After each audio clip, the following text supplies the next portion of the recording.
1년 정도 회사를 다니면서 일본 회사랑 한국 회사는 어떤 차이가 있을까에 대해서 좀 정리를 해서 영상으로 만들어 보려고 합니다. 제가 지금부터 말씀드리는 건 일본 회사는 다 이렇다라는 이제 절대 것은 아니라는 거를 알아주셨으면 좋겠고, 한국 회사에 비해서 일본 회사는 이렇다, 약간 이런 느낌으로 참고해 주시면 좋을 것 같아요. 네, 그래서 제가 1년 정도 일본 회사를 다니면서 좀 다르다고 느낀 점들은 한 7, 8가지 정도가 있는 것 같아요. 첫 번째는 일본 회사 같은 경우에는 한국은 확실히 뭘 해도 빠르잖아요. 저희 나라만큼 진짜 인터넷 빠르고 행정 절차 빠른 나라가 없다고 생각하거든요. 근데 웬만한 외국 사람들 다 와도 한국 인터넷 진짜 빠르다, 교통 편리하다, 그런 만큼 좀 사회적인 인프라는 굉장히 되게 잘 갖춰진 걸로 유명하잖아요. 한국은 효율이 중요하다. 그렇지만 일본에서는 효율보다 절차, 지향주의가 확실하다라는 부분이 있을 것 같아요. 처음에 회사를 오셨을 때는 신입한테는 그게 진짜 좋을 수가 있어요. 저도 이제 일본은 신입으로 입사를 했기 때문에 그 부분은 굉장히 좋았다. 효율보다 절차를 중시한다라는 게 무슨 말이냐면, 효율적인 방안이 있어도 일본 회사에서 만약 우리 회사에서 10년 동안 고수해온 어떤 일의 처리 방식이 있어. 그러면은 그것은 조금 틀린 부분이 있더라도 나는 이대로를 고집하는 게 맞아, 그 절차대로 해, 약간 이런 식의 그런 부분들이 있는 것 같다, 이런 느낌인 것 같아요. 만약에 한국 회사라고 쳐요. 과장님이 같이 하는 이제 회의 자리에서 이 의견을 제시했어. 그래서 자유롭게 말해봐 하면은 이제 저희도 그 과장님의 의견을 막 싸가지 없게 말하는 건 아니지만 뭔가 좀 좋은 부분이 있다면 그런 식으로 고쳐보면 어떨까요? 라고 이제 주장을 할 수 있는 문화가 있잖아요. 근데 일본은 그거를 그 자리에서 직접 뭐 말을 할 수 없고, 일단 말을 하기보다는 만약에 정말 이 의견이 필요하다 싶으면 그걸 이제 생각을 했다가 이제 뭐 나중에 이제 이야기를 좀 넌지시 한다든지 이런 식의 뉘앙스가 있는 것 같다. 저도 제 후쿠오카에서 1년 정도 이제 일을 하면서 느낀 건, 저는 이제 파견 회사를 다니다 보니까 한 회사에서만 이제 일하는 것이 아니라 현장에 가서 현장 계약식으로 이제 진행을 하는 이제 형식이었어요. 근데 아무래도 뭐 파견이라 그랬을 수도 있겠지만 뭔가 왜 이걸 이렇게 하고 있지? 라는 것들에 대해서 조금 더 매뉴얼만 바꾸면 빠르게 가능할 것 같은데 라고 생각하는 것들에 대해서 이걸 제안하는 것 자체를 너가 왜 제안을 하지? 이걸 왜 고치려 하지? 라고 하는 그런 문화가 있는 것 같다. 한국은 뭘 해도 빠르고 효율적으로 라는 이제 그런 걸 조금 더 중시하는 문화가 있다면, 일본은 느려도 안정적으로, 안전하게, 실수 없이. 그래서 실수에 대해서는 조금 한국보다는 관대한 건가? 관대하지 않은 건가? 잘 모르겠어. 어쨌든 뭔가 좀 첫 타에 되게 세심하게 보고 실수율을 줄인다, 약간 이런 거를 좀 좋아하는 것 같아요. 두 번째 같은 경우에는 좀 이어지는 얘기인데, 그래서 뭔가를 좀 끈질기고 좀 오래 하는 게 미덕이다 라는 그런 그 느낌이 있는 것 같아요. 제가 왜 일본 회사가 꼰대다, 약간 이런 얘기가 나오나를 한번 생각을 해봤을 때, 일본은 그 고용에 대한 그 예민한 그런 부분이 굉장히 크거든요. 종신고용이라는 그런 개념이 있잖아요. 일본은 사실 은퇴하는 나이 이상을 넘어가도 일을 할 수 있도록 나라에서 되게 적극적으로 지원을 하는 케이스가 잘 된 나라다 보니까 아무래도 종신으로 인력을 일하게 할 수 있는 그런 배경을 되게 중요하게 생각하는 것 같아요. 그래서 한국 같은 경우에는 신입을 뽑더라도 이제 처음부터 좀 배역을 하는 신입을 뽑기를 원하잖아요. 근데 인력에 대한 기준치, 그 능력적인 기준치가 높지는 않은 것 같고, 조금 능력이 좀 떨어져도 성실하게 이 사람이 일만 맨날 나와서 일을 꾸준히 해준다, 그 성실함 자체로도 인정을 받는 사회인 것 같다. 뭐 그런 지속성 중요하게 보는 것 같아서, 일본 사람들이 퇴사하기 무서워한다라고 이제 하는 얘기가 있잖아요. 퇴사하려면 뭐 회사를 줘서 퇴사를 해야 한다느니, 저는 그렇게 생각하지 않는데 진짜 왜 그런 심리가 나올까 생각을 해보면은 전직 퇴사에 대한 그 부정적인 생각이 좀 한국보다는 전반적으로 높은 것 같아요. 제가 한국에서 전직을 4번 정도 했었거든요. 이제 4년 동안 회사를 다니면서 전직을 4번 한 건데, 1년 다니나 1년 다니나 약간 이런 식으로 한 거잖아요. 물론 한국에서도 많은 편이라고 생각하긴 하는데, 근데 일본에서는 진짜 약간 왜 이렇게 전직을 많이 하셨냐 라는 이제 정말 극단적으로 부정적인 그런 인식이 있을 수가 있어요. 왜냐면은 제가 이제 전에서 다니던 현장에서도 회사에서 몇 년 정도 일을 했었어요. 물어보니까 이제 40년 동안 일을 하셨다고 하시는 분들 20년, 10년 진짜 흔하고요. 뭔가 저희는 조금만 더 능력치가 쌓이면 이직해서 좀 좋은 데 가서 좋은 일을 받아볼까? 약간 이런 생각이 당연히 있는 그런 사회잖아요. 뭔가 누구나 좋은 회사 가고 싶고 이런 마음이 있기도 할 것 같고, 근데 일본은 확실히 뭔가 한 회사를 10년, 20년 다니는 사람 정말 많은 것 같고, 요즘 젊은 세대는 뭐 다 다를 수 있어요. 근데 전직이나 좀 기존에 하던 거를 뭔가 뚝 끊어버리는 거에 대해서 좀 부정적으로 생각하는 그런 스탠스가 있는 것 같다. 그래서 또 이어서는 일본이 저는 한국보다 사실 일을 정말 그렇게 성실하게는 안 한다고 생각했는데, 일본이 한국보다 생각보다 더 야근도 길게 하고 되게 많이 하고 주말에 일하는 사람들도 되게 막 생각보다 많고, 저는 그냥 제가 원래 생각하던 일본은 그냥 일 끝나면 집에 가서 그냥 애니 보고 자기만의 그 자유를 찾아서 일에 그렇게 속박되지 않는 그런 삶을 생각을 하고 갔는데, 일본은 뭔가 되게 생각보다 열심히 한다 하는 것 같아. 근데 뭔가 한국은 그 일을 열심히 하는 게 본인의 뭔가 그런 스펙이나 자기의 그런 개발을 위해 뭔가 치중되는 분들도 있잖아요. 근데 확실히 일본은 내가 뭔가 더 좋은 회사 가기, 뭔가 나의 막 다음 커리어를 위해 이거라기보다는 뭔가 시켜서 뭔가 일이 많아서 어쩔 수 없이 약간 뭔가 이런 느낌이 있는 것 같기도 해요. 뭔가 그 사람들을 비자발적이라고 욕하는 건 절대 아니고 어쨌든 그런 느낌이 있다. 세 번째는 눈치를 본다. 회사 사람들이 정말 눈치를 많이 본다. 이게 세 번째인데 제가 사실 아직도 적응 못한 게 3번이거든요. 왜냐면은 제가 눈치를 진짜 보고 싶은데 이제 느껴지지 않아요. 그래서 저는 워낙 말하는 대로 행동하는 대로 상대가 말하고 행동하는 대로 보고 믿는 스타일이니까 뭔가 이게 일본에서는 쿠기요 영우라고 하거든요. 그래서 공기를 읽는다 약간 이런 느낌이에요. 그러니까 분위기 파악하라는 거죠. 눈치를 잘 봐야 된다. 눈치 보는 문화가 어디서 나왔을까를 좀 생각을 해봤거든요. 근데 아무래도 일본 언어 자체에서 그런 문화를 엿볼 수가 있는 것 같아요. 일본어 자체가 되게 상대를 높이는 말을 정말 많이 써요. 그러니까 회사에서도 뭐 한국어로 직역을 해보자면은 한국에서는 이거 부탁드려요? 이거 해주세요? 그런 말이 예의가 없는 말이 아니잖아요. 근데 일본에서는 이거 해주세요? 이거 부탁드려요? 보다는 이걸 제가 해받으면 기쁘겠습니다. 약간 한국어로 직역하면 이런 어순의 느낌의 말을 쓴단 말이죠. 그렇기 때문에 기본적으로 언어에서부터 상대의 눈치를 살피는 문화가 있는 것 같아요. 말부터 행동까지 일본 사람들이 약간 되게 키즈카이라고 배려를 정말 미덕으로 생각을 해요. 그래서 이건 정말 좋은 문화이긴 한데 제가 생각하는 조금 정말 제가 과도하다 싶을 정도의 그런 배려도 가끔 있어요. 엘리베이터에서 왜 안 내리지? 라고 생각하면은 무조건 이제 문 앞에 그 버튼 앞에 있는 사람 대기하고 있어. 내가 내릴 때까지. 왜냐? 내가 먼저 내리면 무리에 한 사람이거든. 그래서 일단 잡아주는 것이 그 예의다. 뭘 하든 말든 그냥 내가 그냥 뭐 스치기만 해도 그냥 스미마생을 입에 달고 살아야 돼. 그러면은 저 그런 게 있었어요. 며칠 전에 엘리베이터에서 저희 회사분은 아니신데 뭐 그냥 가끔 마주치는 분이에요. 근데 너무 예쁜 옷을 입고 오셔가지고 막 너무 예쁘다, 옷 너무 예쁘세요. 약간 이렇게 칭찬을 했거든요. 그분이 스미마생 그래서 분명히 아리가또 스미마생 이거를 진짜 4-5번 하는 거예요. 근데 약간 감사한다는 얘기인데 너무 죄송하다고 하니까 저희 한국인의 입장에서 그 스미마생 그냥 죄송하다고 이렇게 이어지는 말이 뭔가 진짜 몸둘 걸 모르겠는 거 제가 칭찬했는데 그래가지고 칭찬하지 말아야지. 약간 이런 정도의 그런 배려, 입에 붙여진 그 배려 그게 있다.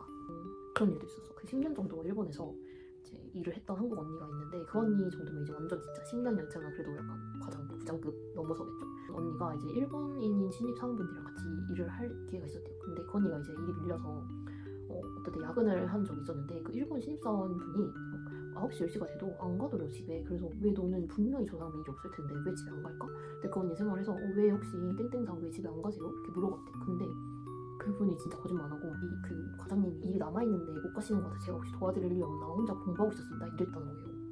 말 좀 해주지. 그래서 약간 그 언니가 절대 자기는 그 언니도 눈치를 못 채는 거죠. 그분이 뭐 하고 싶은 일이 있겠거니라고 생각했는데 너 때문에 집에 못 갔다고 하니까 약간 진짜 뻥쪄가지고 그럴 필요 없다. 나 일이 없으면 당연히 집에 가도 된다. 약간 이런 식으로 말했다거든. 그 정도로 좀 눈치를 본 것 같아. 뭔가 그런 적 있어. 다른 사람이 다 안 가는데 나 혼자만 막 나가면 좀 눈치 보이고. 한국은 그런 거 별로 없잖아. 그냥 본인 일 끝났으면 가고 약간 이런 느낌이었는데 제가 한국에서 일했을 때는 복장 이건 회사마다 다른데 지금 제가 다니는 도쿄에서 완전 자유롭고 약간 근데 완전 자유라고 하지만 좀 암묵적인 그런 어떤 룰은 있는 것 같아. 근데 어쨌든 그냥 분위기 보고 입으면 돼요. 발 뚫린 신발 안 된다, 안 뚫린 신발 신어야 된다, 뭐 이런 거 절대적인 그런 건 없고 약간 이것도 뭔가 공기를 읽어야 된다. 그래서 제가 후쿠오카에서 1년 정도 다닐 때는 거의 뭐 비즈니스 캐주얼 조금 같이 다니는 사람들이 어떻게 입는지 그 톤 앤 매너를 봐야 돼. 이 정도 되지? 약간 하는 걸로 입으면 된다. 하지만 면접 볼 때는 무조건 진짜 단정한 블라우스 정장 이 국룰이다 있는 거다. 5번째 같은 경우에는 일본에서는 수평적이라고 생각하면 안 되고 뭔가 이것도 제가 또 다녀본 회사만 그런 얘기일 수 있는데 아직까지도 그런 뭔가 직급에 따른 위계 질서는 한국보다 조금 더 강력하게 작용을 한다라는 게 있는 것 같아요. 저는 사실 한국에서도 스타트업을 다닌 적도 있고 뭐 진짜 대표님이랑 얘기를 뭐 자유롭게 할 수 있는 그런 회사, 뭐 직급이 정말 좀 세세하게 나눠져 있는 중견기업 다닌 적도 있고 한데 한국은 뭔가 지위에 따라서도 되게 그나마 생각보다 편하게 대할 수 있는 분위기가 있잖아요. 네, 우리 회사 과장님이다.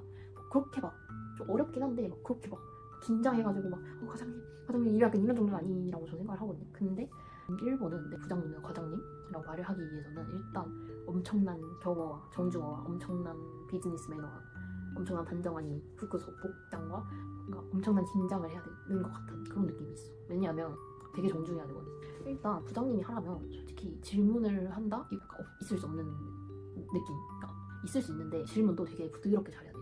왜 그렇게 되는 거야? 약간 이런 스탠스 절대 안 되고 뭔가 모르겠지만 일단 해보겠지만 약간 뭔가 그런 느낌 아시죠? 뭔가 둥글뭉술하게 모르겠음을 표현하면서 일단 해보겠는데 약간 뭔가 이런 여지를 남기는 그런 질문. 전 몰라요. 저 아직까지 해본 적 없어가지고. 근데 어쨌든 그런 느낌 가야 된다.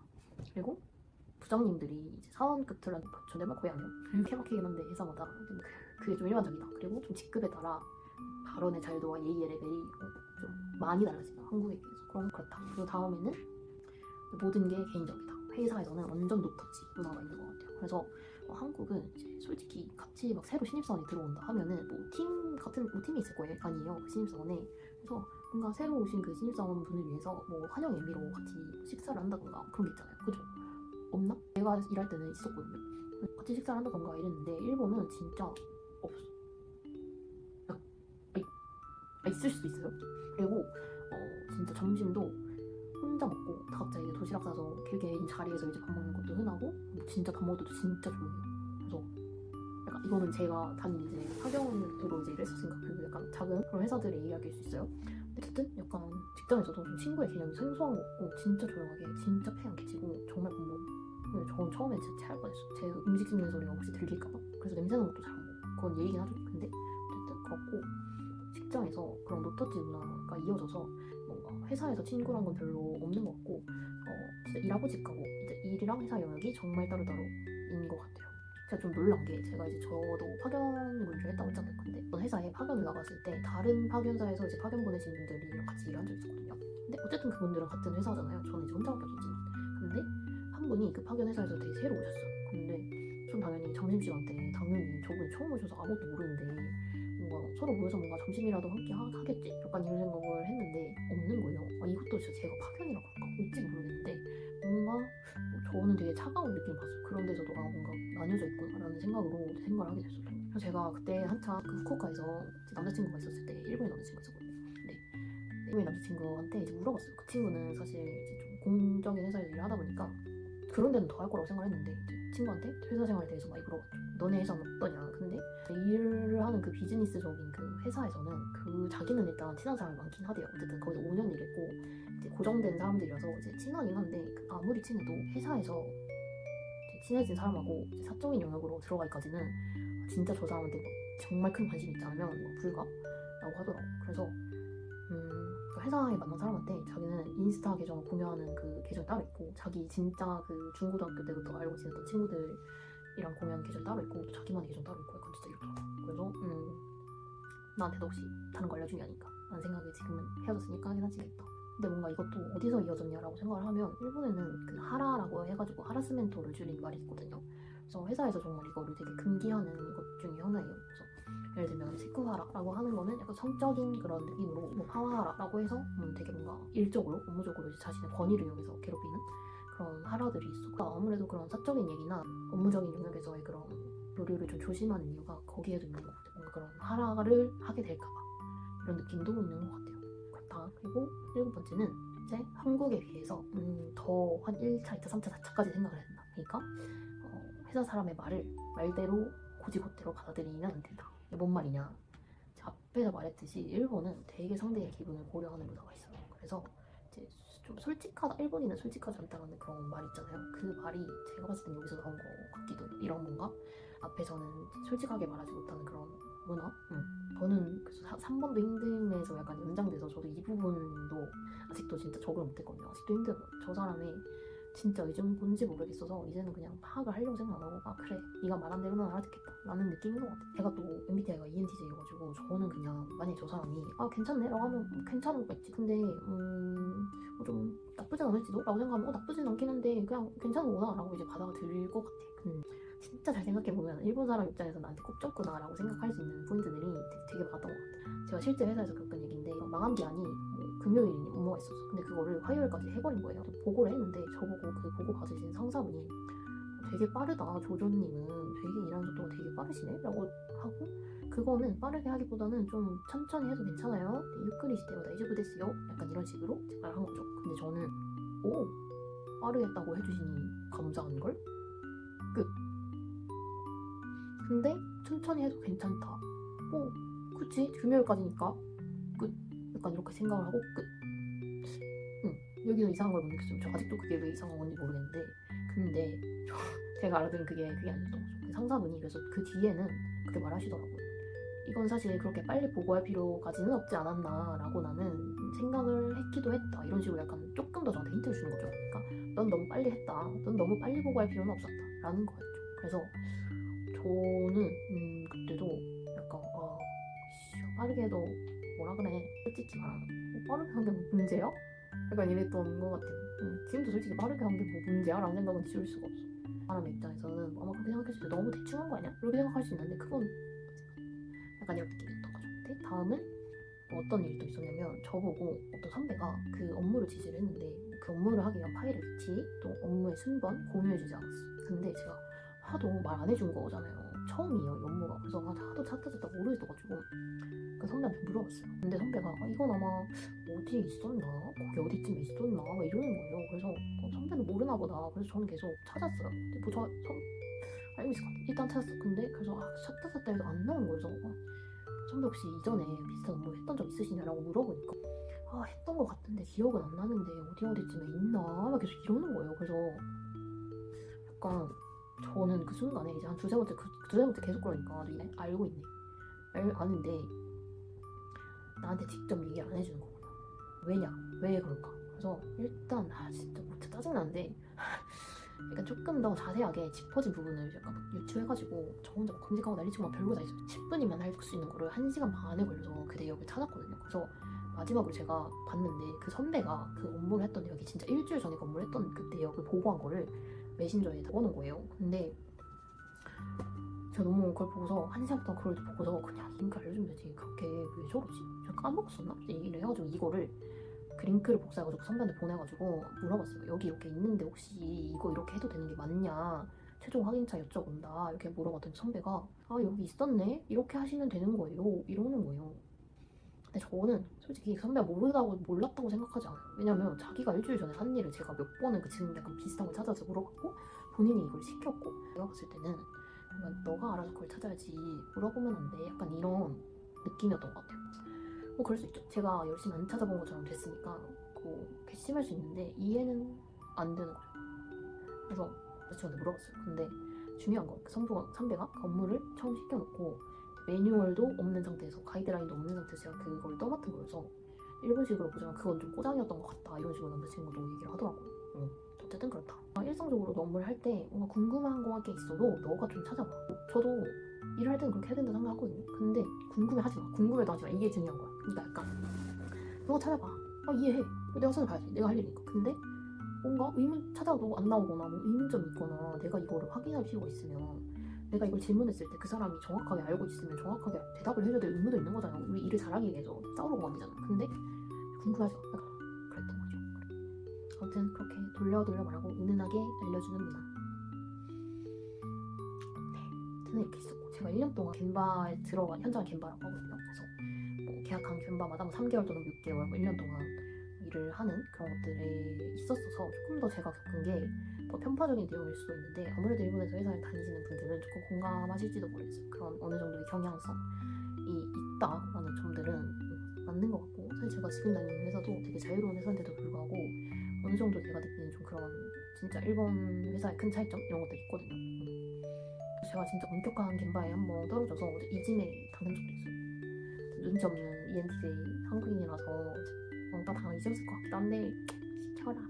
다음에는 일본에서 이진에 당한 이야기 일본의 여성인권 같은 거 관련해서 제가 느낀 점들에 대해서도 얘기를 해보면 좋을 것 같아요. 조시력이라는 단어라든지 캬바쿠라, 바카츠, 스낵바 이런 말들 되게 많잖아요. 근데 그런 것들이 진짜 제가 일본에 와서 느낀 것들 뭔가 여성들이 받는 그런 어느 정도의 뭔가 프레임 이런 것들이 확실히 있는 것 같다라는 생각도 하기 때문에 그런 것들에 대해서도 좀 말할 수 있는 시간이 있으면 좋을 것 같습니다. 그래서 오늘은